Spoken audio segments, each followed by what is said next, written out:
Bienvenue dans Dance Lab, le podcast dynamique et éducatif où la passion de la danse rencontre le monde de l'entrepreneuriat, du bien-être, de la santé mentale et bien plus encore. Des conseils, des histoires, des conversations captivantes avec des experts et des personnalités où recommandations et partage d'expériences enrichissent le quotidien des danseurs et pas que. Je suis Maïwenn Bramoulet, danseuse professionnelle aux multicasquettes, passionnée de danse depuis toute petite, ayant pour objectif de lever les voiles sur les fantasmes et les clichés du métier. En vous partageant toutes les facettes, les difficultés, les richesses et les challenges que ce métier comporte. Si cet épisode t'a plu, n'hésite pas à le partager autour de toi, à me laisser une note et un commentaire sur Spotify ou Apple Podcast. Et si tu souhaites participer au podcast, écris-moi. Aujourd'hui, j'accueille Ilyes Pizzi, un danseur hip-hop contemporain et acteur professionnel. Après une licence en communication, Ilyes choisit de vivre de sa passion. C'est un danseur et acteur qui défie les normes et qui, atteint d'achondroplasie, a su transformer sa différence en force, se frayant un chemin dans le monde artistique. De la scène parisienne au plateau de tournage, il a collaboré avec des artistes renommés et participé à des projets internationaux, notamment aux côtés du chorégraphe Sadek Berraba pour la vidéo de passation des Paralympiques en 2021, ainsi que dans une compagnie de danse contemporaine espagnole, Ropa, avec le spectacle Gold. Puis, plus récemment, il participe à la cérémonie d'ouverture des Jeux Olympiques Paris 2024. Dans cet épisode, nous verrons comment il concilie sa carrière artistique avec les défis liés à sa condition, ainsi que ses aspirations et ses ambitions pour l'avenir. Ilyes nous ouvre les portes de son univers et nous raconte son parcours inspirant. Salut Ilyes. Salut Maïwenn. Comment tu vas ? Ça va super, et toi ? Très très bien. Très heureuse également de t'avoir au micro et à mes côtés. Écoute, pour commencer, est-ce que tu peux te présenter et nous parler un peu de ton parcours et de ce qui t'a amené à devenir danseur, acteur, artiste ? D'où vient ta passion ? Dis-nous tout. Écoute, j'ai découvert la danse adolescent. Je pensais pas aimer la danse plus jeune. Et c'est à 13 ans que j'ai découvert un stage de hip-hop dans ma petite ville, que j'ai demandé à ma mère de m'y inscrire et je me suis découvert une petite passion pour la danse. Donc j'ai commencé à 13 ans, ensuite j'ai dû arrêter à cause de soucis de santé et j'ai redécouvert la danse en 2015. Après ça, j'ai continué mes études, donc c'était vraiment pas du tout professionnel, c'était vraiment du loisir et seulement du loisir. Et c'est en 2018, quand j'ai eu un emploi au Lac Studio, que j'ai pu vraiment m'entraîner de manière très régulière et élargir mon réseau et ensuite pouvoir commencer et prendre confiance en moi en tout cas et commencer une carrière dans la danse. Et tu disais que tu te voyais pas forcément faire de la danse ? Ah non, pas du tout. Moi, j'ai un bac plus 3 en communication. Avant ça, j'ai fait une classe prépa. Je suis allé en école de commerce. Je me suis sabordé parce que vraiment ça me plaisait pas. Quand je suis remonté sur Paris, c'est là que j'ai commencé ma licence en alternance au Lac Studio. Au départ, non, je pensais pas du tout devenir danseur professionnel, c'était seulement un loisir et je pensais en tout cas que c'était un milieu qui était vraiment fermé aux corps différents, qui était très très normé. Donc je me suis auto-exclu dans un premier temps. Et c'est par la suite d'efforts et d'investissements que j'ai eu des retours sur mes performances qui étaient positives et qu'on m'a encouragé en fait à aller vers ce chemin puisque on ressentait bien chez moi la passion et puis voilà quoi. Et qu'est-ce qui t'a inspiré à justement commencer la danse ? Professionnellement ? Même en tant qu'amateur, on va dire, enfin tu vois, genre les débuts. Je pense que j'ai toujours aimé bouger sur la musique, j'ai toujours apprécié regarder des clips de danse. Bon, maintenant j'ai 30 ans, donc je suis né, il y avait Hit Machine à l'époque, tout ça, donc tous les samedis matins je regardais Hit Machine et ouais, c'était vraiment, au-delà d'un rêve, c'était quelque chose pour moi d'inatteignable ou que c'était plutôt un métier qui n'arrive qu'aux autres, tout simplement. C'est vrai qu'en tout cas dans les schémas que je me suis créés dans ma tête et dans le cadre dans lequel j'ai grandi, on m'a toujours dit, Ilyes, t'as une condition particulière, t'es en situation de handicap, t'es plus petit que les autres, tu vas avoir des difficultés dans la vie qui vont être plus intenses, il faut absolument que tu travailles avec ta tête. Donc voilà pourquoi j'ai continué mes études supérieures, voilà aussi pourquoi je me suis pas forcément concentré sur un sport ou sur une discipline artistique en particulier au début, et que c'est seulement parce que en 2018, j'avais déjà 23 ans, Et ouais, donc c'est seulement à 23 ans que je me suis dit, bah pourquoi pas moi en fait. Clairement. Pourquoi pas moi, puisque c'est vrai que quand on est adolescent, on a des barrières, on a des idées, on a aussi notre famille qui va un peu nous diriger. C'est vrai que le milieu artistique et la danse particulièrement, c'est un métier qui se veut instable, précaire, l'intermittence, donc c'est pas rassurant. Et c'est vrai que quand on lie à ça ma condition, c'est pas du tout un chemin qu'on encourage à emprunter. Ouais, je pense que c'est une manière de protéger après, enfin, des proches, tu vois, Oui, souvent. Mais par contre, tu vois, qu'on vienne te dire c'est pas un milieu pour toi ou quoi que ce soit, c'est des personnes finalement qui ne sont pas dans ta situation qui te l'ont dit ouais. et qui ont même pas pu, enfin, qui peuvent pas juger en fait à ta place. Bah, c'est des personnes qui connaissent même pas le milieu artistique. Ouais. En réalité, l'industrie du spectacle, c'est très très large. Et Mm. c'est quand j'ai commencé à travailler au studio que je me suis rendu compte de ça. Et que j'ai pu un peu casser ces idées reçues que je pouvais déjà moi avoir au préalable, où tous les hommes danseurs font 1m80, sont carrés, musclés, et toutes les femmes sont blondes ou brunes, filiformes et très laxes. Et du coup, comment toi, t'as trouvé ta place justement dans le monde de la danse malgré un peu les normes établies? Disons que je savais pas si j'avais une place ou pas. Donc après mes études, en tout cas après mon diplôme, je me suis donné un an pour essayer. Sachant qu'il y avait zéro casting où on cherchait mon profil, Mm. à part peut-être dans la nuit, pour des clubs, etc. Mais c'est pas forcément des jobs qui m'intéressaient au préalable. Mm. En tout cas, c'est pas... Moi, personnellement, je ne voulais pas m'engager dans une carrière dans la nuit, dans les clubs, exclusivement. Pour commencer, pourquoi pas. Ça me dérangeait pas de faire de l'événementiel. Maintenant, aujourd'hui, c'est vrai que je suis passé à un autre stade. Mais en tout cas, à ce moment-là, j'avais tout à découvrir, je connaissais rien. Mm. Donc, il fallait que je tente tout, que je m'essaye à tout et que je me présente surtout à tout le Ouais. monde. Puisque personne ne connaissait, il n'y a pas de personnes de petite taille qui dansent en France et pas à Paris. Mm. Dans le monde, je ne sais pas si on est plusieurs. Je sais qu'il y en a quelques-uns aux États-Unis, par exemple, ou même en Angleterre. Mm. Mais pour le moment, c'est vrai qu'en tout cas en France, j'avais l'impression d'être le seul. Le seul, mais du coup, t'avais aussi le champ des possibles. C'est ça, le champ des possibles dans ce que je voulais entreprendre. Mm. Là, c'était la danse. Et donc pendant cette année-là, je me suis présenté à une multitude de castings où on ne m'attendait pas, puisqu'on cherchait que des profils avec une taille minimum ou des techniques spécifiques. Donc c'est vrai que dans un premier temps, je me suis peut-être fait un petit peu mal, parce que par exemple, j'étais pas forcément conscient des prérequis qu'il fallait pour pouvoir intégrer une comédie musicale, par exemple, ou une Mm. compagnie, ou faire tel ou tel type de job. Donc ouais, c'était une année riche, riche en Intense, découvertes, chargé, ouais. intense, voilà, tout ça ensemble. Et force est de constater que, en fait, en un an, j'ai réussi à faire mon intermittence, j'ai réussi à faire mes heures, plusieurs personnes qui m'ont fait confiance. Donc voilà, ça m'a aussi encouragé, moi, dans ce chemin-là. Mm.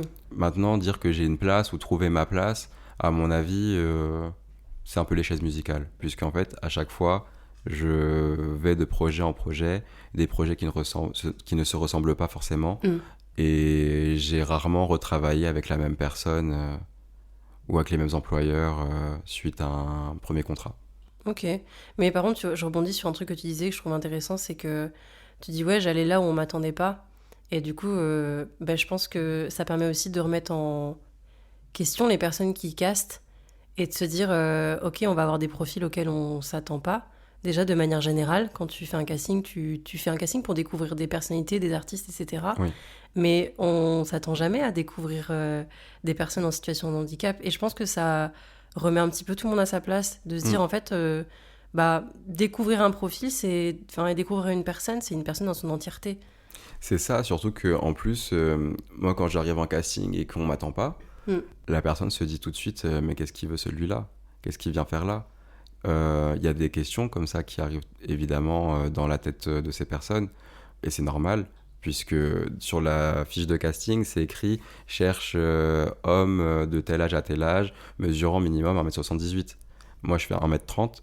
c'est pas... Voilà, je vais en dehors de l'annonce de casting, donc forcément, ils se demandent pourquoi je suis là. Mm. Donc moi, à chaque fois, ce que je fais, c'est que je me présente aux personnes qui s'occupent du casting. Je leur demande si je peux passer le casting malgré le fait que j'ai pas les prérequis en termes de taille. Mm. On m'a jamais refusé un casting. À chaque fois que je me suis présenté, on m'a dit bah non, tu es là, vas-y, tu peux passer le casting avec tout le monde. Donc je le passe. Et suite à ça, soit je ressors avec au moins un contact pour pouvoir partager mes informations dans le cadre d'un futur projet où on arrivera à m'intégrer. Mm. Dans le meilleur des cas, je book le job, Mm. ce qui est rare. Et dans le pire des cas, je rentre avec une expérience de casting que j'aurais pas vécu autrement parce que de toute façon, on me cherche pas. Mm. Ouais, mais tu vois, quand tu dis dans le pire des cas, je pense que ça devient quand même le meilleur des cas dans le sens où t'es arrivé, t'as débarqué et t'as dit hello, en fait, il y a des gens aussi C'est ça. de moins d'1m70 qui existent et qui ont du talent et qui, en fait, ont de la détermination et qui ont envie de vivre de leur passion. Et je pense même que quand t'arrives et que tu te présentes, à mon avis, pour certains, alors peut-être que de manière négative, certaines personnes se disent bah, qu'est-ce qu'il fout là? Il a pas compris l'annonce de casting. Et je pense que d'une autre manière, de manière un peu plus positive, t'as des gens qui se disent ah ouais, c'est vrai qu'on a fait en fait un descriptif, une annonce de casting qui était complètement fermée et qu'on n'a pas pensé qu'en fait il y avait des personnes qui ne correspondaient pas aux critères physiques, mais qui avaient aussi tout autant leur place. Après, il faut aussi rester honnête sur l'industrie du spectacle où on sait qu'il y a des codes et on sait qu'on va interpréter l'imaginaire de quelqu'un. Donc si dans l'imaginaire de la personne, il n'y a pas de personne de petite taille ou il n'y a pas de personnes différentes ou que clairement il voit seulement un casting d'une morphologie spécifique ou d'une couleur de cheveux spécifique, peu importe, on peut aller vraiment très loin comme ça. Ça va pas m'aider à aller vers à avoir le casting. Sur ce plan-là, je suis au même niveau que tout le monde en réalité. Bien sûr. Maintenant, moi, c'est vrai que j'essaye en tout cas de me mettre à la place du directeur artistique ou du chorégraphe et de me dire, ok, est-ce que là, moi, Ilyes, j'arrive à me transposer dans ce job? C'est Est-ce ça. que j'arrive à me dire, ok, là, ton profil, il est logique et il va de soi, ou en tout cas, ça dérangerait pas Bien de sûr. lier ton profil avec d'autres profils plus normés. Ouais. Tu vois. Deux poids, deux mesures. Enfin, c'est comme si moi, demain, il y avait un casting où on recherche des blondes aux yeux bleus et Bah moi, oui, c'est ça. et moi, j'arrive en disant bah non, C'est ça. pourquoi ce serait que un spectacle de blondes aux yeux bleus? Non, mais à un moment donné, c'est aussi la demande du directeur artistique, tu vois. Voilà. Donc, bien évidemment, il faut prendre les choses avec parcimonie et prendre du recul sur nos actions, tu vois. Mhm. Il y a effectivement pas tous les castings où tu vas débarquer et tu vas te dire, bah, en fait, non, je veux montrer que chacun peut avoir sa place. Ouais, mais non, ça marche pas non plus comme ça. Il y a des demandes derrière. Oui, on peut faire changer les choses, mais pas en étant vindicatif ou C'est ça. en voulant absolument montrer. Je pense que même d'ailleurs, ça peut griller. Ça peut te Oui, griller. oui, clairement. C'est évidemment en amont faire des recherches sur peut-être le directeur de casting, voir qui il est. Ah, peut-être qu'il a des aspirations à être ouverte. Ok, bah pourquoi pas, je vais tenter ma chance. Exact, c'est vraiment comme ça que j'essaie de réfléchir. C'est comme ça que j'arrive aussi à m'intégrer, à trouver ma place, comme on disait tout à l'heure. C'est vraiment, c'est pas en forçant, c'est vraiment en allant vers la rencontre. Et même au-delà de ça, parce que bon, quand tu vas en casting et qu'on t'attend pas, tu rencontres un chorégraphe, un dircast, une dircast, une équipe de production. Tu te retrouves à parfois aller dans des théâtres ou dans des salles que tu n'as jamais visitées auparavant, de rencontrer des danseurs que tu ne connaissais pas avant. Et en fait aussi, il y a une certaine solidarité aussi dans le milieu artistique et on a tendance à l'oublier. C'est vrai que on est très individuel dans la danse, mais il y a quand même une solidarité entre danseurs, je trouve, sous-jacente. Et moi, ça m'a permis aussi d'avoir des jobs que je ne pensais pas avoir. Parce qu'on a pensé à moi, parce qu'un jour, il y a quelqu'un qui m'a rencontré sur un casting, on s'est échangé 2 mots. Il m'a vu danser alors que cette personne-là elle venait se faire caster comme moi. Et un jour, elle m'envoie une annonce de casting ou qui me dit « Attends, j'ai entendu parler d'un truc, tu devrais envoyer un message à telle personne. » Et voilà, c'est vrai que la solidarité entre danseurs, c'est aussi hyper important, je trouve, pour trouver sa place. Parce que quand on est seul, c'est jamais facile et... Enfin, c'est pas simple. Mm. Et ça nécessite des fois de dépasser certaines limites alors qu'il faut pas. Enfin, je sais pas comment expliquer ce sentiment, mais quand on est seul, vraiment, on se retrouve dans des retranchements qui sont difficiles à contenir. Parfois, on explose alors qu'il n'y a pas de raison d'exploser parce que juste en fait, le milieu il est comme ça et que si tu veux l'intégrer, il faut comprendre les règles. Comprends les règles, rentre. Et ensuite, si tu veux casser les codes, casse-les. Et c'est un peu comme ça que je vois ma démarche. Ouais, c'est faire un petit peu ses preuves déjà avant d'arriver avec un grand drapeau et dire voilà, c'est ça. Acceptez-moi parce qu'il n'y a pas assez de diversité et d'inclusion. Ouais, non, c'est vrai que faut d'abord faire ses preuves et montrer qu'on peut avoir sa place et ensuite passer les auditions comme tout le monde. Et enfin, ouais, je pense rentrer entre guillemets dans le bon chemin. Ouais, parce que je suis comme tout le monde. Hein. Il y a des castings que j'ai réussi, des castings que j'ai totalement ratés. Hein. Oui. Comment dire, je sais pas comment expliquer ce sentiment, mais j'ai des fois, je me revois en casting et j'ai des images de oh mon Dieu, mais t'as fait ça, mais pourquoi t'as fait ça? Alors que c'est normal, c'est le casting et ça arrive de se casser la gueule, ça arrive de trébucher. C'est juste que c'était pas fait pour nous sur ce moment-là. Et il y a d'autres choses qui viennent et il faut pouvoir les recevoir aussi. C'est ça. Puis même quand tu sais que tu réussis tout le temps les castings en tant que danseur, il y a des fois où ta condition, elle n'est pas OK avec ce jour où tu vas passer le casting parce que... parce qu'on est humain, en fait. C'est ça, on est humain, on peut se rater, on peut avoir une mauvaise journée, ça arrive. Et je sais que des fois, je suis pas pris sur un job exclusivement à cause de ma taille. C'est parce que aussi, parfois, je sais que j'ai pas forcément toutes les qualités pour pouvoir intégrer ce job. Et ça aussi, ça demande du travail sur soi. Oui, bien sûr. Parce que bon, voilà, comme on l'a dit au début, j'ai pas de formation, je sors pas de conservatoire, j'ai pas fait d'école de danse, j'ai pas fait d'école de cinéma ni de théâtre. Je me suis formé un peu sur le tas. Donc il faut aussi être humble et mettre un peu son ego de côté et se rendre compte que oui, j'ai des difficultés. Mes difficultés me freinent sur certaines choses, faut être honnête. Cependant, ça ne me caractérise pas à 100%. Il y a aussi des qualités artistiques qu'il faut développer et ça vient pas juste en claquant des doigts. Bien sûr. Je suis en compétition avec des personnes qui dansent depuis qu'ils ont 3 ans, 4 ans, qui sont passés par plein de styles, qui ont voyagé dans énormément d'endroits, qui ont pris énormément de workshops, qui ont rencontré des gens exceptionnels, qui ont réussi à leur parler, à débloquer des choses en elles. Ça m'est arrivé aussi, mais le fait est que l'expérience n'est pas équivalente. Après, tu as des danseurs qui ont commencé bien tard aussi la danse, mais qui ont aussi, comme tu disais, cette humilité d'aller se former et d'aller se mettre, entre guillemets, à niveau par rapport à des personnes qui dansent depuis l'âge de 3-4 ans. Oui, c'est ça. C'est savoir rester humble, en fait. Savoir rester humble et toujours chercher à apprendre et développer de nouveaux skills. C'est important, en tout cas, déjà pour soi. C'est important pour soi parce que, en tout cas, moi, j'ai réussi à travailler sur ma confiance en moi en me concentrant sur des disciplines et en essayant de les masteriser, sans être un master, mais en essayant en tout cas de comprendre le style et la technique dans son ensemble. Et ça, vraiment, ça m'a installé, ça m'a ancré dans ma danse. Et c'est ce que j'essaye de faire aussi dans le cinéma, dans mon jeu. Comme voilà, j'ai pas d'expérience en conservatoire ou quoi. Je suis monté qu'une seule fois sur scène en réalité en théâtre. Voilà, maintenant j'ai la chance d'apprendre vite. Ouais. J'ai la chance de capter les choses bien, d'être concentré. Donc c'est des parcours qui sont différents, mais qui sont tout aussi honorables. De toute façon, tu vois, comme tu disais, tu connais tes capacités et on a tous des qualités et des défauts et il faut savoir utiliser nos qualités. Je rebondis un peu sur ce que tu disais tout à l'heure où toi, on t'a dit plus jeune, concentre-toi avec ta tête, genre en mode va faire des études. Ouais. Mais finalement, ces études-là, elles t'ont servi à avoir des capacités de mémorisation, d'observation, tout ce qui finalement est important aussi dans la danse. Mais finalement, mes études elles m'ont vraiment aidé à comprendre que j'étais capable de tout. Évidemment. Et qu'il suffit juste d'apprendre. Oui. Et dès qu'on a capté ça, il y a un switch qui se passe dans le cerveau et en fait, tu sens que tu peux tout faire. Évidemment, moi demain, je vais pas être astronaute, tu vois. Faut être conscient de ses capacités aussi, tu vois. Genre, ça veut dire que si t'es pas ouf en maths, voilà, la prépa ingénieur, devenir ingénieur, polytechnique, ça va être un peu complexe, tu vois. Mais si tu t'es pas ouf en maths, mais que tu travailles à fond, peut-être que tu vas atteindre ton objectif. Ouais. Tu vois, c'est possible, c'est pas imaginaire, c'est pas impossible, c'est possible en soi.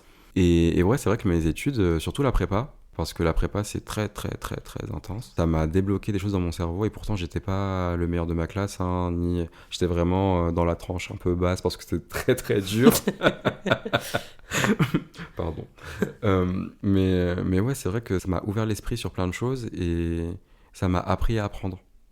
Apprendre, c'est pas juste apprendre des textes et des leçons, c'est savoir s'adapter, avoir une capacité émotionnelle pour capter l'ambiance d'une pièce, l'ambiance avec qui tu es. C'est savoir faire une synthèse très rapide de ce que tu sais, de ce que tu vois. Avoir une analyse aussi rapide, j'ai envie de te dire. Ouais. Il y a tellement de choses qui s'englobent. Je suis pas sociologue, je vais avoir du mal à expliquer tout ça, mais à mon avis, vous allez me comprendre sur le fait que à partir du moment où tu sais apprendre et que tu sais que tu es en capacité d'apprendre et que tu peux apprendre au moins ce que t'aimes, bah, il n'y a plus rien qui t'arrête. C'est vrai. Et après, être capable aussi de mettre en pratique, de se lancer, Exact. de casser nos barrières, nos peurs, nos injonctions, nos croyances, tout ça. Exact. Je reviens un petit peu sur les expériences dont on parlait un peu tout à l'heure. Oui. Est-ce que tu peux nous parler de toi, tes expériences dans le milieu de la danse en tant que personne de petite taille ? Alors j'ai commencé avec des jobs où on me prenait, je pense, exclusivement pour mon profil, donc pour le fait que je sois de petite taille. Donc c'est vrai que ça permet d'enrichir un tableau.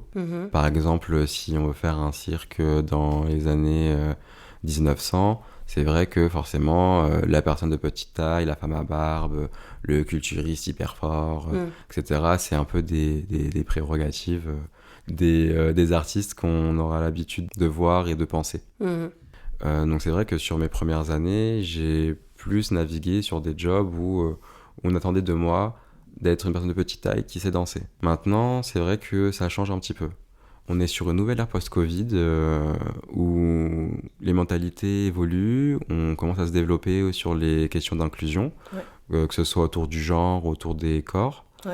J'ai l'impression qu'aujourd'hui, par exemple, mon handicap, il est un peu plus invisibilisé en termes de représentation.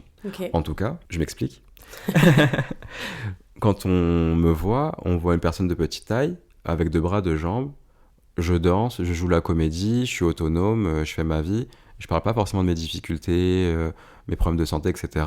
Donc forcément, on a là juste l'impression, pour dire les termes, que je suis un être humain normal, entre guillemets, mais taille réduite. Voilà, donc c'est vrai que du coup, avec ces préjugés, ça devient aujourd'hui peut-être un peu plus subtil, plutôt difficile de s'intégrer dans des projets où le handicap est au centre, parce que l'image de l'handicap est différente de la personne de petite taille et de l'image qu'on se fait des personnes de petite taille de façon générale. Donc c'est vrai qu'aujourd'hui, j'ai tendance, en tout cas en 2024 et peut-être aussi en 2023, de naviguer dans des jobs où je suis le seul en situation de handicap, mais ma condition, elle est tue, parce que je suis au milieu de valides et que ça ne... C'est pas une question en soi. Je suis là parce que je suis là. Et c'est tout aussi bien. Ouais. En réalité, puisque dans ma démarche artistique, j'essaye en tout cas de normaliser les choses. Donc, si avec mon propre corps, j'arrive à normaliser le fait qu'on peut être petit et danseur et jouer la comédie sans que ce soit un sujet, et j'ai l'impression d'avoir déjà coché une case dans mes objectifs artistiques et à venir. Donc, ouais, c'est vrai que là, c'est difficile de vraiment de donner une idée concrète et un avis concret sur la représentation des personnes de petite taille dans la danse, puisque je suis le seul, donc il n'y a pas de point de comparaison. Si on doit comparer, moi je peux comparer avec 2 femmes aux États-Unis de petite taille. Une qui est influenceuse sur les réseaux sociaux, qui a posé notamment pour Fenty Beauty. Donc trop stylé d'ailleurs, franchement, pour l'anecdote, quand j'ai regardé le show Fenty, je me suis dit mais pourquoi je suis pas dedans.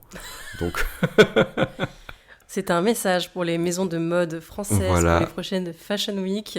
C'est pour Riri ça, qu'elle m'écoute. Et l'autre, elle a fait une tournée avec je ne sais plus quel artiste, j'ai oublié le nom. Pas grave. Mais une artiste américaine, et elle a fait une tournée des festivals avec elle, où elle était devant de scène, devant des milliers de personnes, tu vois, en train de danser avec les autres danseuses. C'est assez ouf. Maintenant, la question qui se pose, on dirait je vais faire ton travail. C'est pourquoi on va mettre en avant certaines personnes de petite taille, d'autres d'une certaine manière et d'autres d'une autre manière. À mon avis, il y a il y a une question de désirabilité. En tout cas, dans le milieu du spectacle, il y a ce côté où on veut voir sur scène, on veut voir à l'écran des personnes que le public désire. Ouais. Et quand je parle de désirabilité, je parle pas juste de désirer comme ça, je désire boire un verre d'eau parce que j'ai soif. Non, c'est désirer en mode, est-ce que tu peux m'aider? Je vois ce que tu veux dire et je cherche les mots aussi. C'est parce qu'en fait, c'est rentré dans les codes sociétaux C'est que ça. la société a intégré. Enfin, J'ai envie de dire sexualisé, ouais, j'allais dire sexualisé aussi, mais je mais savais pas je si sais c'était pas le s'il y a bon un mot. terme un peu moins fort. Ouais. Moi, je pense juste rentrer dans une case que la société nous a inculqué, les médias, etc., qui est heureusement en train de changer maintenant parce que on a, je pense, nous, en tant qu'êtres humains sociaux, enfin, beaucoup plus la parole et qu'on délibère un petit peu les langues. C'est ça, ouais. Mais il y a quand même ce truc à la base de vouloir oui, des corps parfaits, la beauté en fait, parce que C'est l'œil ça, est ouais. attiré par la beauté et ça c'est un fait, je crois, Oui, voilà, humain, mais qu'en fait, c'est quoi finalement la beauté? c'est ça, c'est quoi la beauté? Qu'est-ce qui est beau? Qu'est-ce qui est accepté comme beau? Mm. Qu'est-ce qui n'est pas accepté parce que moche? C'est des questions aujourd'hui qui sont difficiles à délier. J'ai une amie qui pourrait répondre à cette question parfaitement bien, mais j'ai pas toutes ses références. Mm. Dont Mais tu m'as parlé en off? Ouais, Ok, ouais, Je note. elle explique super bien comment et en quoi les personnes en situation de handicap sont le pire de la laideur pour l'être Wow. humain. Ok. Ouais, non, c'est hard, hein. C'est hard. Il y a des textes, il y a des tableaux, il y a des recherches autour de ça. Je saurais pas l'expliquer parce que c'est vraiment pointu, mais la conclusion, c'est que il y a une hiérarchie dans la laideur et que en bas de l'échelle, malheureusement pour nous, c'est les personnes en situation de handicap. Mais bon, est-ce que c'est une idée reçue? Est-ce que c'est préconçu? Est-ce que c'est un résultat de conséquences historiques de comment on a pu traiter ou voir les personnes en situation de handicap? C'est plein de questions en fait qui sont inhérentes Mm. et qui se croisent en réalité. Donc moi là, je suis avec toi pour parler de la danse et de l'art en général Ouais. et de ma carrière, mais c'est vrai que la question elle est tellement plus profonde. Mm. Je me sens pas légitime de pouvoir parler de ça. Mm. Mais le fait est que le point sur lequel je venais, c'était de dire que on a tendance à vouloir voir à l'écran, voir sur scène, des représentations de personnes désirables. Oui, après, enfin, tu vois, là, il y a eu la clôture des Jeux paralympiques. Ouais. Il y a eu quand même beaucoup d'audimat, il y a eu beaucoup de personnes qui se sont déplacées. Je me dis qu'il y a quand même, c'est en train de changer. Les gens ont envie de soutenir des personnes qui sont soit nées, on va dire, avec un handicap, soit qui sont devenues handicap. Et je trouve que c'est faire 10 fois plus. Enfin, pour moi, c'est genre. J'ai l'impression que c'est genre. Ils sont 10 fois beaucoup plus méritants que des personnes, entre guillemets, valides. Parce que. Ouais, je dirais pas qu'on est plus méritant parce que Je parle en termes de mental. en termes de mental, bah, en fait, tu sais, quand on est dans cette situation, une situation avec des difficultés de santé, tu rentres automatiquement dans une démarche où tu sais très bien que si tu le fais pas, personne va le faire pour toi. Puisque tu es dans une minorité, tu fais partie d'une minorité, une communauté qui est sous-représentée, et si tu veux vivre et continuer de vivre, et faire ce que tu as envie de faire, bah faut que tu te sortes les doigts du cul, entre guillemets. Faut le faire, faut y aller, t'as pas forcément de questions à poser, et que en fait à chaque fois tu vas peut-être essayer de demander des conseils à droite à gauche, on va te dire bah je sais pas, essaye, tu seras le premier, ou pas, mais tu feras partie des premiers. Essaye, envoie des messages aux 2-3 personnes qui ont peut-être essayé. C'est quoi la question déjà? Je crois qu'on est en train de dévier. Ouais, j'ai grave dévié dans Mais ma moi tête. aussi. Mais c'est pas grave, c'était hyper intéressant. Attends, je vais reprendre. On parlait de. Ah oui, tu parlais de mental. Ouais, On moi je parlait te de parlais de comme quoi ils avaient beaucoup plus de mérite, mais parce que je parlais au niveau mental. Parce que Oui. souvent, quand je vois des personnes valides qui ont la flemme de faire des trucs, tu vois, enfin, c'était plus par rapport à ça. Oui, mais après, les personnes valides comme une Et personne j'aime pas, handicapée. pardon, mais j'aime pas ces mots valide, invalide, c'est. Ah, mais c'est. Ouais, mais en fait, il faut mettre des termes pour Ouais. qu'on comprenne de quoi on parle. Ouais. On n'a pas le choix. Oh, waouh! Tremblement de terre. Je vais quand même faire une petite note. Ouais. Désolée aux auditeurs, personnes qui nous écoutent. J'ai des gens qui aujourd'hui ont envie de rentrer et sortir et j'habite au rez-de-chaussée, du coup c'est un peu l'enfer. Donc désolée si vous entendez des bruits de porte qui se claquent. Voilà, c'était tout. C'était une parenthèse, je la referme, on reprend. Donc par rapport au mental, moi je dirais que on n'a pas forcément un mental plus fort. C'est vrai que à comparer, même si nos carrières sont pas comparables, on va se réveiller le matin, on doit aller training, on va aller training. On doit faire notre sport, on va faire notre sport. Tu vois, il y a une rigueur qui s'installe, on n'a pas le choix parce que on sait pourquoi on fait ce métier et on sait pourquoi on se réveille et pourquoi on a besoin de faire ce sport ou ce training, même si ça va pas, même si le moral il est à zéro, on y va et c'est comme ça parce que c'est le travail et qu'un danseur se doit d'être rigoureux. Ouais. Sinon ça va être c'est compliqué quoi, même qu'on aille bien ou pas bien, soit fatigué ou pas, moral à zéro ou pas, faut qu'on y aille parce que c'est notre métier et que on veut toujours faire mieux et toujours progresser etc. Bah, tu vois, ce mental-là, il est inhérent en fait entre les personnes valides et les personnes en situation de handicap, sportifs ou artistes. Tu veux pas te reposer sur tes acquis. Si tu te reposes sur tes acquis, c'est que finalement, tu as peut-être raté quelque chose. Ouais. Tu vois, donc même si peut-être que parfois, moi, je vais devoir aller plus loin et plus fort dans mon énergie pour sortir de mon lit et faire ce que j'ai à faire, en soi, c'est pareil. Oui, c'était là où je voulais en venir. C'était pas genre de dissocier et de comparer, mais c'est vrai que selon les personnes, il y a une charge mentale qui est plus ou moins, entre guillemets, forte, tu vois. Enfin, Oui, ça c'est sûr que personnellement, je vais privilégier certaines choses. Par exemple, si je vais training, je vais m'entraîner, je vais travailler et tout, je sais très bien que je vais pas faire de double journée. Le soir, tu me verras pas sortir avec mes amis, aller au resto ou quoi, parce que je suis conscient de ma condition, je me connais et j'ai besoin de repos. Donc, tu vois, ça va être des choix comme ça que je vais devoir faire. Donc, j'ai du mal à me dire que j'ai plus de force mentale que quelqu'un d'autre parce que, en réalité, j'ai mes hauts et mes bas comme tout le monde. Quand j'ai pas envie, j'y vais pas. C'est dur des fois d'y aller et j'y vais quand même. C'est fluctuant. C'est fluctuant. Il y a des périodes où je vais être hyper rigoureux. Il n'y a pas de problème. Je vais être vraiment bien dans mes baskets ou même quand ça va pas, je vais être là à fond et tout. Mais des fois, je sais pas, ça se perd parce qu'il y a des événements qui font que et après ça revient et enfin tu vois, c'est comme ça. Donc j'ai pas. je suis d'accord avec toi. J'ai jamais eu de frustration par rapport au mental où je me suis dit là, faut vraiment que je sois fort. Ok. À part sur des jobs où vraiment, genre, c'est moi et moi-même. Je me suis dit, vas-y, j'ai vraiment pas envie de trébucher, de faire de la merde, tu vois. Donc, faut vraiment que je me conditionne et voilà, je me concentre. Mais en fait, c'est à tout à chacun, c'est pareil. Ouais, clairement. Ouais, c'était un peu maladroit la manière Non, dont c'est je l'ai pas amené. maladroit, c'est bien d'en Mais, parler enfin, aussi, justement. Voilà, comment dire, c'était exprimer des choses, mais souvent, ouais, tu sais, quand il te manque un mot, ça...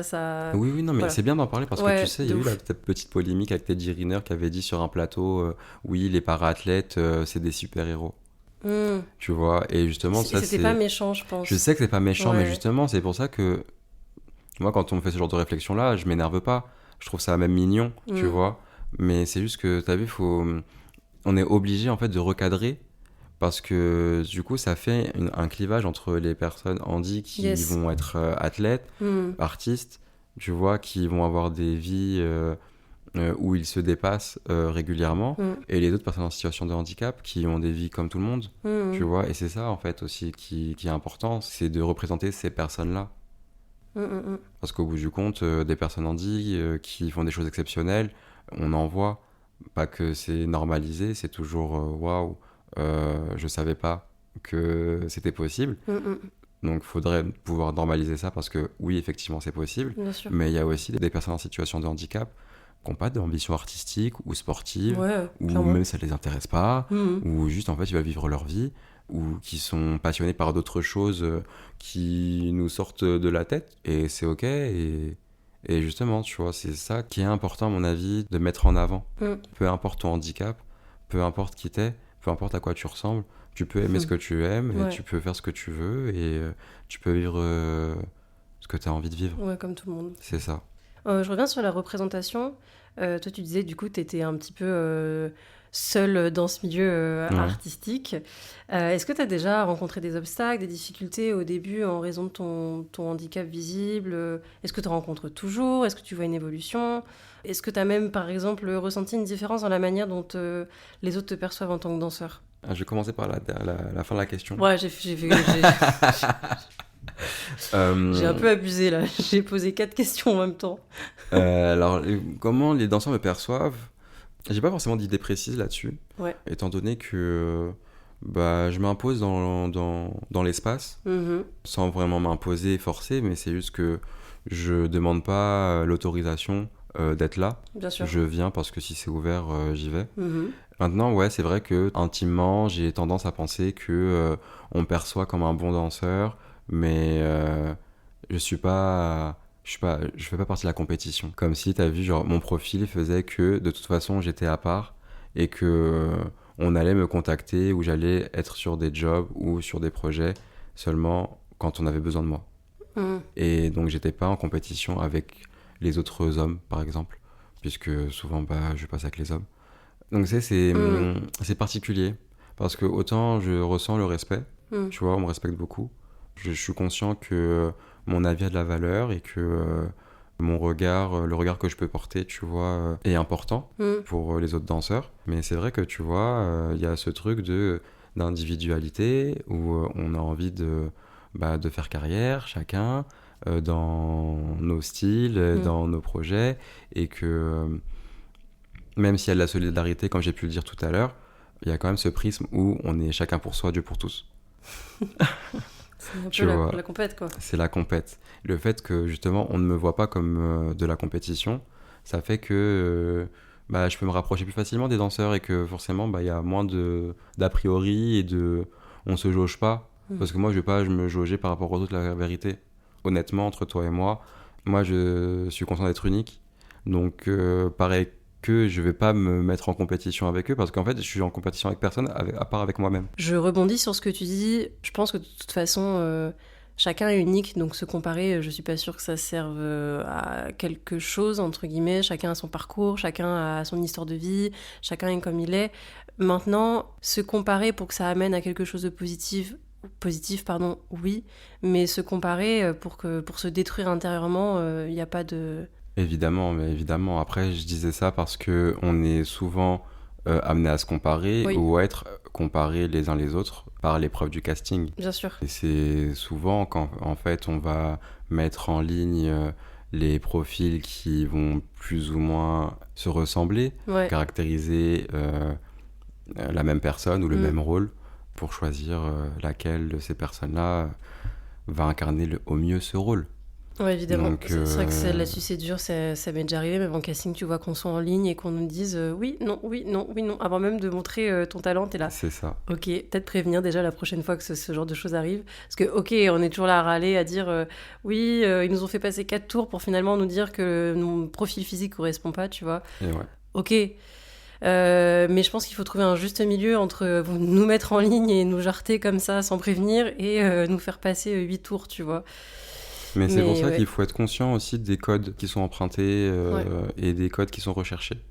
Et c'est pour ça, moi, c'est ce qui m'a permis en tout cas de relativiser, de prendre assez de recul. Évidemment, je vais à un casting et je suis pas pris, ça me fait mal au cœur. Oui. Mais à mon avis, j'ai assez travaillé sur moi pour le soir même être passé à autre chose. Mm, mm. Parce que justement, en fait, seulement, c'est pas parce que je danse mal ou que j'ai mal fait l'épreuve de casting, je m'y suis mal pris, je sais pas. C'est parce que aussi, parfois, ton profil ne correspond pas avec l'idée de base. Oui, c'est ce qu'on disait tout à l'heure. Oui, C'est voilà, qu'en fait, bien évidemment, c'est selon aussi ce que les metteurs en scène, chorégraphes, DA ont en leur tête, leur vision, tu vois. c'est ça. Et je reviens sur le côté un peu représentation, tu vois, les Ouais. codes, etc. Comment toi tu perçois la représentation des personnes de petite taille dans les arts, que ce soit dans la danse, dans le théâtre, dans le cinéma? C'est très délicat parce que on a tendance à convoquer ou à rechercher des personnes de petite taille seulement dans un cadre comique Ouais. parce que la petite taille fait rire sans faire de blagues. Donc on m'a déjà convoqué, on m'a déjà demandé de participer à des événements, des émissions télé, juste pour que j'apparaisse et faire rire la galerie, sans rien faire. Évidemment, j'ai refusé, parce que moi, ça m'a choqué. J'ai pas les mots. Ça m'a choqué. J'ai pas les mots. Et ouais, donc oui, c'est sûr que à ce moment-là, on se pose des questions sur la représentation, comment on est perçu, etc. Maintenant, moi, personnellement, dans ce que je fais, je trouve que on me respecte et qu'on Oui. on n'est pas sur des préjugés vraiment en plan-plan, voilà quoi, vraiment basique du préjugé de ce qu'on peut se dire d'une personne de petite taille, d'une personne atteinte de nanisme ou quoi. Mais c'est vrai que dans le paysage culturel, on est très peu représenté, à part dans cette sphère comique. Maintenant, à mon avis, c'est en train d'évoluer. Oui, ça évolue quand on voit les films un petit peu plus fantastiques. Voilà, fantastique. Moi personnellement, c'est un truc que, tu vois, c'est quelque chose qui me plaît, de voir des personnes de petite taille dans les films fantastiques surtout, parce que c'est vrai que notre particularité rejoint le thème du conte et du féerique. Oui, il faut savoir aussi Voilà, s'en servir. exactement, faut savoir s'en servir, faut savoir en jouer. Et c'est pas parce qu'on intègre un rôle, qu'on incarne un rôle qui va être dans un univers fantastique que ce rôle-là ne sera pas intéressant et qu'il ne va pas pouvoir exprimer des choses actuelles. C'est ça aussi la subtilité de l'artiste. C'est de pouvoir intégrer un rôle, incarner un rôle, tout en étant honnête avec lui-même, mais aussi en réussissant à transmettre les bonnes émotions. Moi, évidemment, demain, je peux me retrouver dans un rôle comique. C'est pas impossible. Par contre, tu me verras dans un rôle comique parce que je fais des blagues ou parce que la situation, elle est drôle. Oui, il faut pas que ce soit mal amené, genre vers de l'humiliation ou juste sans fond. Voilà, sans propos exactement. fondés. Il faut que le propos, il faut que l'enjeu derrière, il soit bien amené. Mais je pense que ça, c'est comme toutes les bonnes blagues. Oui. En vrai. Tu vois, c'est un film comique où les blagues, les scènes comiques, elles sont mal travaillées, ça te fera pas rire. Tout simplement. Donc en vrai, ça part du même principe, quoi. Donc ouais, la représentation des personnes de petite taille aujourd'hui, je pense qu'elle va être aller en évolution. Maintenant, c'est vrai aussi qu'on est ancré dans un malaise où, comme la personne de petite taille, elle est représentée que dans des choses comiques, où elle n'est pas mise en valeur, où elle est critiquée, moquée, forcément, il y a un préjugé, une prérogative sur ce profil qui fait que si on prend une personne de petite taille dans tel ou tel projet, ça va faire rire. Or que non. Ça dépend de comment elle est amenée. C'est ça. C'est un peu une idée reçue. Et est-ce que tu as d'autres idées reçues que tu as rencontrées ou que tu aimerais déconstruire sur le handicap visible, invisible, sur ton handicap ? Il n'y a pas grand-chose qui me vient tout de suite là à l'esprit. Comme moi, je suis déconstruit de base et que mon entourage aussi, j'avoue, c'est difficile de se rendre compte directement. Surtout que, en plus de ça, quand on va venir me parler, ou quand on va venir parler à des personnes en situation de handicap, les gens ont tendance à prendre des pincettes, ils savent pas trop comment aborder certains sujets, et même nous, dans notre position, on sait jamais comment la personne elle vient nous parler, on sait jamais pourquoi elle vient nous parler, si elle est vraiment intéressée par ce qu'on fait, ou si c'est juste de la curiosité un peu malsaine. Donc c'est difficile de jauger au préalable. On est obligé d'être constamment dans une hypervigilance parce qu'on ne veut pas se faire avoir, parce qu'on ne veut pas se faire moquer, on ne veut pas se faire utiliser ou manipuler. À mon avis, aussi, l'ère des réseaux sociaux, aujourd'hui, ça délie un petit peu les agissements, c'est-à-dire que on a facilement le réflexe de sortir son téléphone et de filmer des personnes qu'on ne connaît pas, dans la rue ou ailleurs. C'est pas bien, hein. On entend, c'est pas quelque chose de correct, on doit demander à quelqu'un son autorisation pour reprendre son image. Mais ça fait que, tu vois, on est dans une ère où le différent, ça intéresse. Et à mon avis, c'est ça aussi qui joue en faveur de l'inclusion. C'est que l'inclusion, ça permet de développer une nouvelle créativité. Et de pas tourner autour du pot et de réchauffer à chaque fois les mêmes tendances.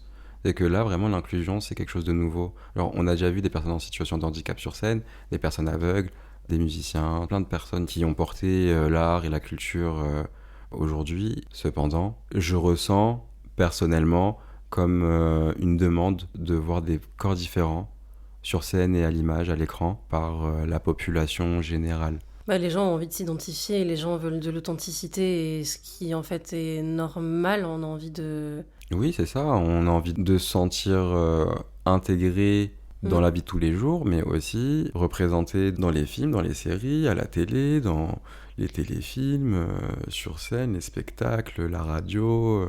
Et ça, c'est pas juste une demande des personnes en situation de handicap. Là, j'ai fait le spectacle Laissez-nous danser au Théâtre du Châtelet. Ouais. Les retours qu'on a eus après chaque show, c'était incroyable.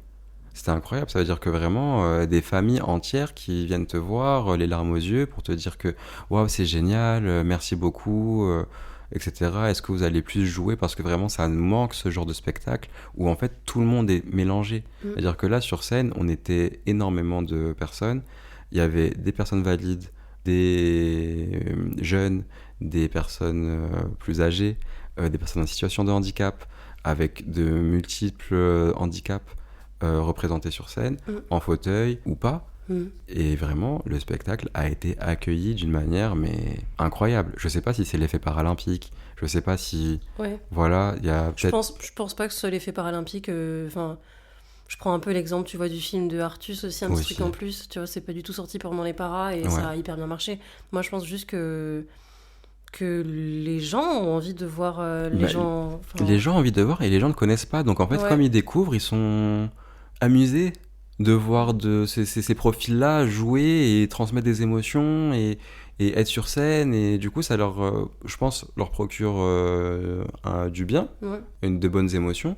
Mais c'est pas pour autant que c'est creepy ou c'est mal intentionné ou tu sais, ça va être ok, si je vois cette personne sur scène, c'est que moi aussi je suis capable ou ça me donne une leçon de vie pour moi aussi, t'as vu, surmonter mes obstacles. Non, c'était vraiment waouh, ça fait plaisir de voir le tous ensemble sur scène, tout le monde danser ensemble, jouer ensemble sur une même scène, une très belle scène en plus.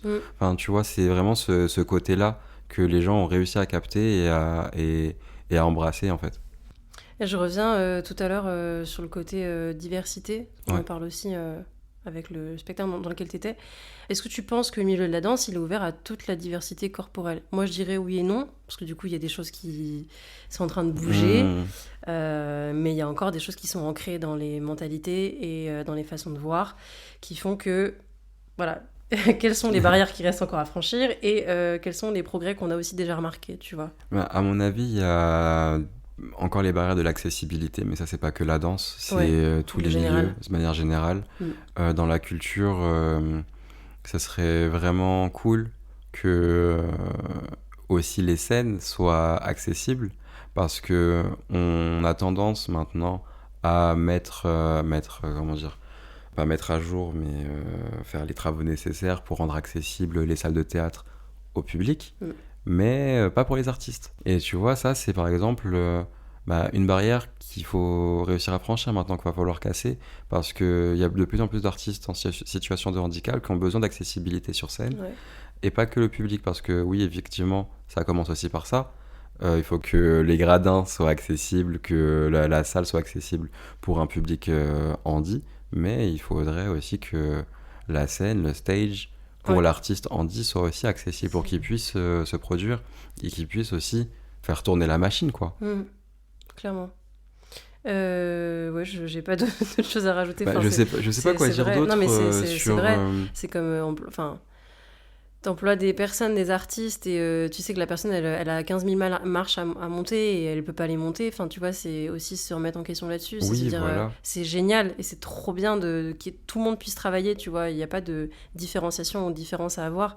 Mais c'est après, quand tu arrives dans la structure, faut aussi que, bah, le faire intelligemment, remettre les structures en place. C'est ça. Après, pour en revenir plus spécifiquement à la danse, je pense que tu vois, avant de se dire inclusion, handicap dans la danse, faut d'abord peut-être soigner la danse, le milieu de la danse, quant aux questions de santé mentale et physique, parce que c'est vrai que j'ai tendance à voir de mes propres yeux que dès qu'un danseur ou une danseuse se blesse, tout le monde l'oublie, comme si ça y est, c'était la fin de sa carrière. Et il fallait que cette personne-là se réintègre comme si elle venait de débarquer dans le milieu de la danse suite à une blessure, même une blessure pas grave, hein, tu sais, des fois il suffit juste une petite foulure à la cheville, t'as besoin de t'arrêter 2 mois, il suffit que tu t'arrêtes 2 mois et que tu prends juste aller 3 mois pour être sûr d'être bien parce que c'est quand même très physique comme métier. On a tendance un peu à te mettre de côté, on va se dire ah non mais cette personne-là elle est fragile, est-ce qu'elle va réussir à tenir ce contrat, etc. Donc imagine déjà pour des personnes valides, si on pense comme ça, une personne en situation de handicap avec ses propres difficultés, ça va être encore plus dur. Et encore, moi, j'ai un handicap visible et je suis à l'aise avec mon corps. Même s'il y a des choses que je ne vais pas dire, je vais pas me retenir d'exprimer si à un moment donné, ça va trop lent pour moi ou je vais devoir faire une pause ou, tu vois, je suis dans une négociation perpétuelle avec mon employeur. Quand ça va être une personne avec un handicap invisible, est-ce qu'elle va oser parler de sa pathologie ? Si c'est une maladie invalidante, est-ce que la personne elle va le dire ? Parce que quand on voit pas, souvent on a tendance à minimiser les choses. Exactement. Et d'autant plus quand on est danseur. Ouais. Parce qu'on a tellement l'habitude de pousser notre corps et de faire des choses qui sont pas forcément naturelles et à se faire limite mal pour atteindre la perfection du mouvement qu'on essaye de faire. Que au bout du compte, quand tu vas dire à quelqu'un oui mais là en fait j'ai un peu mal là parce que ça je suis blessé et tout, il va se dire bah ouais mais moi j'ai mal partout depuis 15 ans. Oui, mais est-ce que c'est normal ? Non, c'est pas normal. C'est pas normal. Faut se poser les bonnes questions. Et ouais, la question de la santé, à mon avis, c'est quelque chose de récurrent dans ce milieu-là, dans le milieu artistique de manière générale, je pense.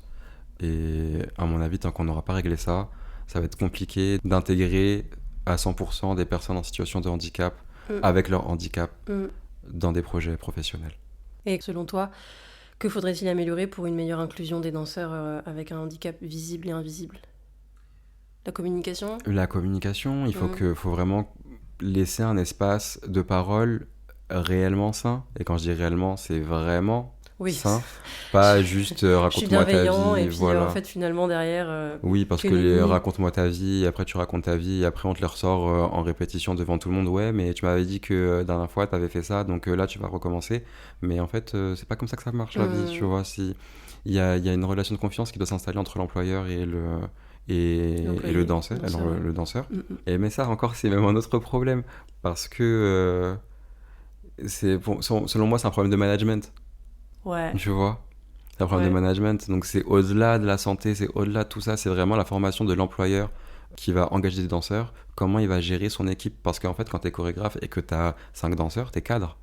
C'est vrai. En vrai, dans le milieu privé, t'es considéré comme cadre. Donc pourquoi t'agis pas en tant que tel et tu manages ton équipe pour garder la motivation, pour amener le projet à bien. Mais parce que c'est le but. La plupart des danseurs, la plupart des chorégraphes, metteurs en scène quiconque qui peuvent être au-dessus, on va dire, du danseur, ne savent pas manager et ne savent pas ce que c'est que de gérer une équipe. Et d'ailleurs, ça se voit, quand tu peux le voir, on a pu l'entendre dans certaines créations, en répétition, des personnes qui se permettent de dire des choses, de faire des choses, d'humilier, d'avoir des côtés un peu sarcastiques ou quoi que ce soit. Et en fait, ça, c'est pas du tout drôle et ça ne va en aucun cas beaucoup plus pousser le danseur à genre réussir. Non, ça va pas pousser le danseur et en plus de ça, c'est même sournois parce que tu vois, dans un cadre privé où t'es derrière ton ordinateur sur ton bureau et tout, t'as un RH. Si ton employeur il te harcèle avec des gros guillemets, parce que est-ce qu'on peut dire ça ? Ouais, moi je pense. Bah vas-y alors, let's go. Si ton employeur il te harcèle, tu peux aller te diriger vers ton RH et lui dire écoutez, mon N+1, il me dit ça. Est-ce qu'on peut faire une réunion ? Sauf que là en fait, quand t'es dans un cadre professionnel, artistique, où t'es intermittent du spectacle, où t'as plusieurs employeurs, il n'y a pas de RH, que ton employeur c'est ton seul interlocuteur, que en plus de ça, si jamais t'as un problème avec ton employeur direct et que tu vas parler à la production de ses agissements, tu fais un bypass, c'est mal perçu, et là, t'es blacklisté. Mais clairement. Lui, il est chiant. Voilà, il est chiant, il veut pas se plier aux règles, alors que ce ne sont pas des règles, ce sont des agissements malsains sur ton employé. On a tendance à l'oublier, et c'est important de se le remettre en tête, qu'en fait, on est sous contrat, et que le contrat, il est... des deux parties. Il est bipartite, on dit, ouais. C'est ça, je voulais dire ça. Il est bipartite. Donc en fait, même si toi, en tant que danseur, t'es pas d'accord avec les agissements de ton employeur, tu dois être capable de dire ça ne me convient pas. Ça rentre dans les termes de négociation. Et si la négociation n'arrive pas à venir à son terme, bah dans ce cas-là, il y a une rupture de contrat. Et t'as vu, ça, c'est... Après, moi, j'ai cette liberté-là parce que je suis qui je suis, avec mon profil et ma taille unique en son genre dans ce milieu. Donc, évidemment, en fait, quand j'arrive sur un projet et qu'on a besoin de moi, mes conditions, elles sont pas forcément négociables. Ouais. Évidemment, je peux mettre un peu d'eau dans mon vin, voilà, évidemment, tu vois, on s'adapte. C'est pas la même pression qu'un danseur valide qui va être comparé avec plein d'autres danseurs qu'on peut switcher juste en claquant des doigts. C'est ça. C'est un gros sujet, ça aussi, hein, ce côté de respect vers le danseur. Moi, je suis persuadé que si tu respectes tes danseurs et que tu arrives à être un bon manager, même si le projet ne l'emballe pas plus que ça, il va tout faire pour que tout se passe bien. Vraiment, j'en suis persuadé. Ouais. Et l'ayant vécu. Bah, si tu l'as vécu, c'est que... Non, mais je veux dire que tu vois, il y a des projets qui m'ont pas forcément emballé plus que ça, mais parce que l'employeur, je lui faisais confiance et que je savais qu'il n'allait pas me mettre dans des situations délicates où j'allais me sentir mal.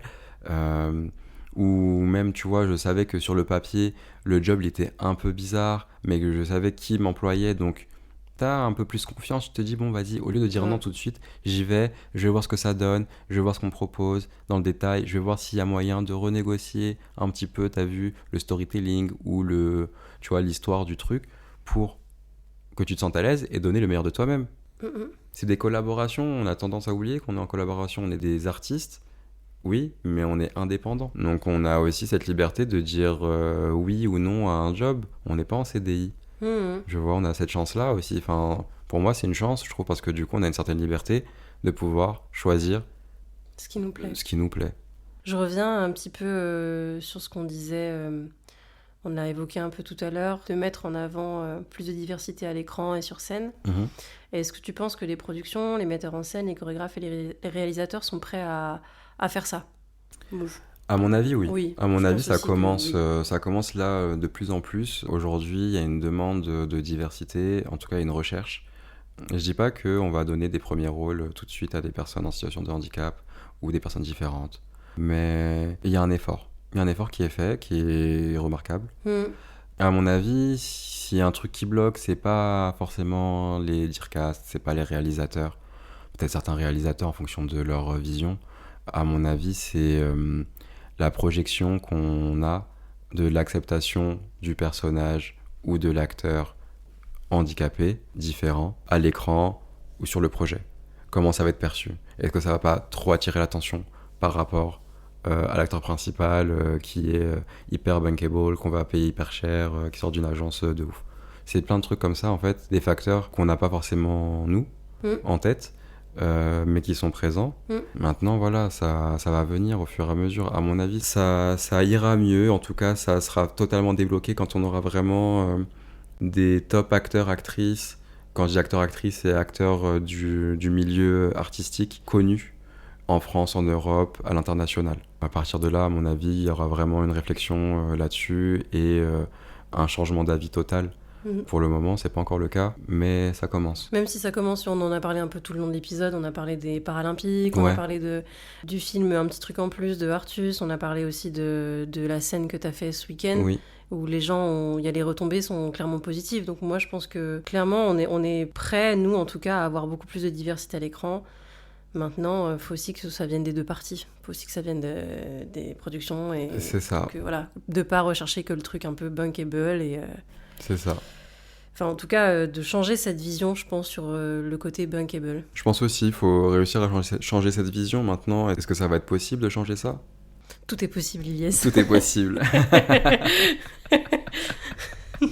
On va pas rentrer dans les injonctions, les croyances, mais voilà. Tout est possible. En parlant de possibilités, tu vois, j'ai une question qui me vient en tête. Est-ce que toi, tu as dû mener des combats particuliers pour te faire une place dans ce milieu?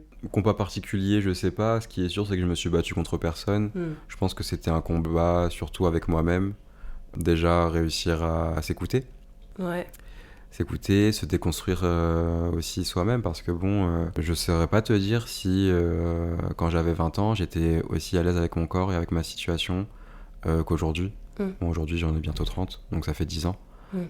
Évidemment qu'il y a de l'évolution et tout, et de la maturité qui rentre en jeu. Combat, ouais, avec moi-même, réussir à me convaincre que j'étais capable, réussir aussi à garder cette rigueur et pas perdre le cap. Tu sais, comme des fois on peut vite tomber dans une petite déprime, voire grosse déprime, où on pense que l'art c'est pas fait pour nous, la danse c'est pas fait pour nous, que c'est un peu une relation toxique, la danse et l'homme. Ouais. C'est assez toxique, je trouve, personnellement, mais maintenant, ouais, c'est vrai que c'est un combat, mais c'est pas insurmontable.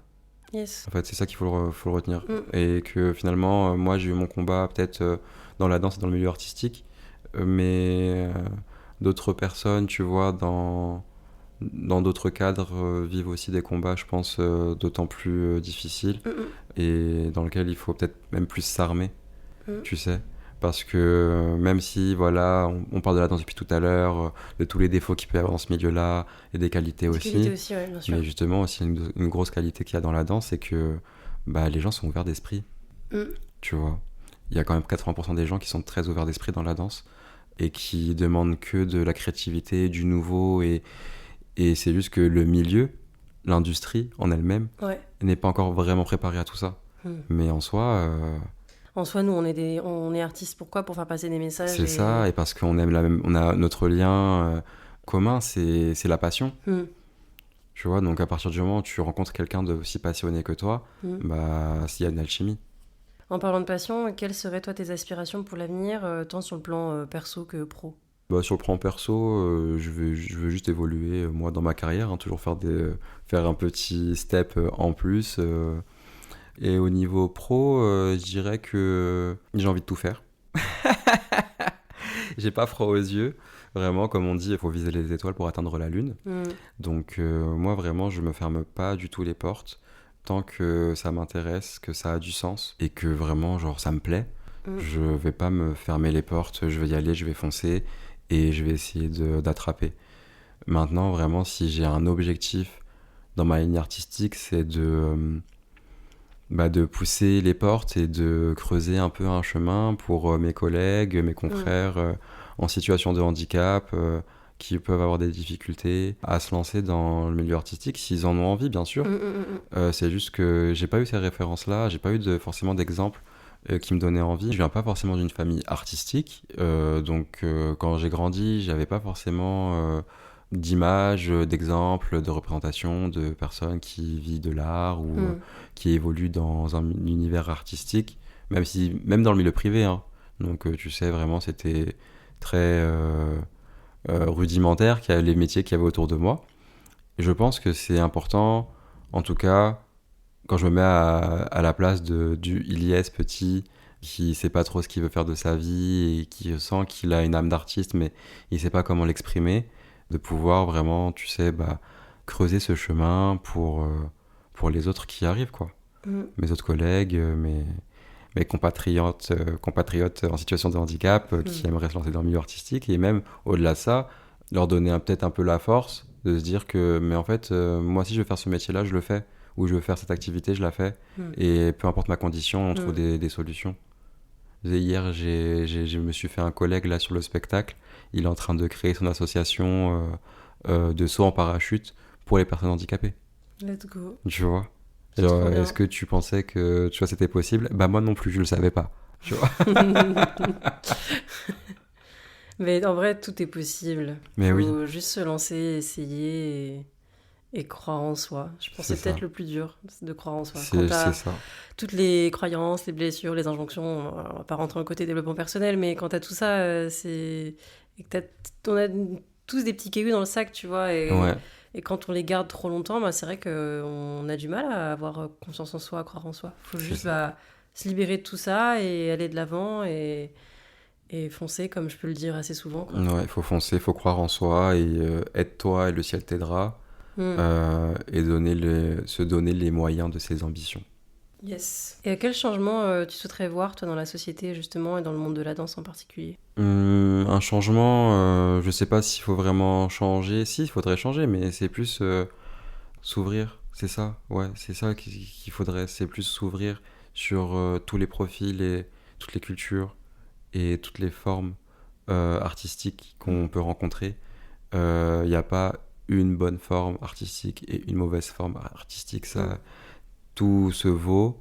C'est juste des appétences, des choix, des thèmes ou pas, en fait. C'est aussi simple que ça. Changer, je sais pas si on peut aller jusque-là, de dire ouais, il faut changer, mais il faudrait s'ouvrir plus. En tout cas, ça c'est sûr. Les mentalités, un peu. Les mentalités, les choix, les désirs, tout ce qu'on disait au préalable. Oui, oui. Par exemple, quand on parle de désirabilité, des personnes de petite taille, à mon avis, il y a des personnes qui désirent voir des personnes de petite taille à l'écran et sous différentes formes, différentes couleurs, mais on leur propose pas. On leur fait croire qu'ils désirent d'autres formes de personnes. Donc tu vois, c'est ça qui fait que aussi on est peut-être enfermé dans notre esprit parce qu'on nous sert. Alors que finalement, si on te sert autre chose, peut-être que tu vas même plus apprécier que le plat d'avant. C'est vrai. Elle est belle cette comparaison. Ouais, c'est ce que j'étais en fait, c'est ce que j'étais en train de me dire et je me suis dit bah j'ai rien de plus à rajouter. L'épisode touche bientôt à sa fin. Quels sont toi tes prochains projets, objectifs qu'est-ce que tu souhaites accomplir dans les prochaines années sans trop en divulguer, tu vois, sans donner tous tes secrets, mais Bah là, tes rêves. dans 10 jours, je commence un nouveau stage d'acteur avec des directeurs de casting. Donc, je continue de bosser un petit peu mes rencontres et mon network autour de ce métier. C'est super intéressant. C'est vrai que j'en ai pas trop parlé du cinéma, mais c'est vraiment aussi une autre passion qui m'anime et qui suit aussi tous mes objectifs que j'ai pu citer juste avant. Donc je vais faire ça et je vais peut-être intégrer un nouveau spectacle à la fin de l'année. Yes. Donc je te le dirai si ça se confirme. Pour l'instant, j'ai rien signé, on croise les doigts. Ouais, croise les doigts. Et sinon, moi vraiment, j'aimerais pouvoir continuer d'exercer ce métier à l'étranger, en France. J'aimerais pouvoir danser plus encore parce que je danse pas beaucoup en ce moment. Mais j'aimerais danser pour des artistes. J'aimerais vraiment par exemple, être le danseur d'un ou d'une artiste sur une période donnée, faire une tournée de festival, ça serait vraiment... là, pour le coup, ça serait un rêve. On verra, je sais pas ce que l'avenir me réserve. J'aimerais aussi faire des gros films, avoir un premier rôle. J'ai envie de tourner dans des films d'horreur, j'adore les films d'horreur. Yes. Donc, tu vois, vraiment, je me limite pas. Je me limite pas. C'est ce qu'il faut pas faire, faut pas se limiter. Faut se donner les moyens et... Ouais, faut croire en soi. Et si ça arrive pas, c'est pas grave. Oui. Si ça arrive à un collègue, bah tant mieux, tu vois. C'est ça aussi, c'est que vraiment, il n'y a pas de jalousie ou d'envie, tu vois. C'est... En fait, là, moi, dans mon projet et de ma ligne artistique, c'est vraiment pouvoir pousser les portes et effrayer ce chemin pour les autres personnes en situation de handicap qui veulent se lancer dans le milieu artistique. C'est tout, tu vois. Que moi, le fait que je sois déjà passé par là, eh ben, ça ait ouvert les yeux et l'esprit des personnes décisionnaires, peut-être, et que derrière, du coup, ils vont se dire « Ah ouais, peut-être que lui, là, ou elle, tu vois, que j'ai envie de la caster, j'ai envie de la voir, j'ai envie de peut-être travailler avec cette personne-là, tu vois, même si elle est comme ci ou comme ça, ou qu'elle n'est pas normée comme les personnes... Comme la société l'entend. Ouais. Voilà, exactement. C'est vraiment ça, c'est... mon point d'honneur. Trop bien. Eh ben écoute, j'ai une dernière question. Quel message aimerais-tu transmettre aux personnes qui te suivent ? Est-ce que tu aurais une dernière réflexion, un dernier mot, un conseil pour encourager les personnes qui souhaitent poursuivre leurs rêves, qui veulent s'engager dans la danse malgré les obstacles qu'elles peuvent rencontrer ? Enfin voilà, en continuité un peu de tout ce que tu disais. Tu vois, tu parlais de croire en soi, mais est-ce qu'il y aurait autre chose que tu aimerais poser ? J'aimerais transmettre un peu, tu vois, cette idée d'indépendance. Faut savoir être indépendant, faut savoir être autonome. Évidemment, on arrive difficilement loin, seul, mais il faut réussir à travailler seul, parce que, étant donné qu'on est dans des corps différents, il faut pouvoir montrer qu'on est autant capable que les autres. Sauf qu'on va pas nous tenir la main. On va pas nous dire allez viens, je te montre comment faire, comme ça tu seras préparé pour les événements à venir. On est obligé de se lancer et de faire nos propres expériences. Donc vraiment, si j'ai un conseil à donner, c'est de se lancer dans des nouvelles expériences, de se mettre dans des situations inconfortables pour réussir à s'adapter, trouver des solutions et identifier les problèmes qu'un potentiel employeur ou un chef de projet ou peu importe l'interlocuteur avec qui tu vas échanger, tu pourras proposer des solutions avant même qu'il identifie le problème. Et ça, pour le coup, je pense que c'est vraiment la clé qui m'a permis, tu vois, aujourd'hui de me développer un peu plus. C'est vraiment connaître mon corps, connaître mes limites, connaître aussi mes capacités, savoir où je veux aller, où je veux pas être, et être curieux. Ouais. La curiosité, franchement, c'est un cadeau, c'est la vérité, c'est un cadeau. C'est vrai. Et se connaître aussi, c'est un cadeau. Savoir poser ses limites aussi, c'est un cadeau. Pour pas qu'on abuse de gentillesse ou de faiblesse ou quoi que ce soit. C'est ça. Et oui, je te rejoins sur poser ses limites. C'est pas forcément imposer ses limites face aux personnes qui vont être manipulatrices ou essayer d'être méchantes avec toi. C'est juste savoir jusqu'où on est capable d'aller pour pouvoir se préserver et donner le meilleur de soi-même à chaque moment. Puisque là, on est dans le prisme de la productivité, tout ça. Tu vois ce que je veux dire ? C'est vraiment pour ça que je dis ça, parce que comme on est dans une société capitaliste où il faut toujours être productif de plus en plus, toujours plus loin, plus. Pour pallier à ça, en tout cas, être le plus efficace, même si on est productif à notre échelle, c'est d'être conscient de tout ça. Et on terminera là-dessus, du coup. On terminera là-dessus, c'est le clap de fin. Merci Ilyes, merci pour ton temps, merci pour juste ton partage et voilà, ta vision des choses, tes aspirations, qui tu es. Merci à toi pour l'invitation, ça m'a fait hyper plaisir de te partager mon histoire, même s'il n'y a pas tout, hein. Il y a encore plein de choses à découvrir. Bien sûr. Mais merci beaucoup, c'est hyper important de donner la parole à des personnes comme moi. J'espère que tu pourras en interviewer d'autres. Qui te donneront eux aussi leurs avis, qui peut être différent du mien, puisqu'en fait, on a tous des avis différents sur la question. Exactement. Merci beaucoup, Ilyes. Merci à toi. Ciao, ciao. Ciao, bisous.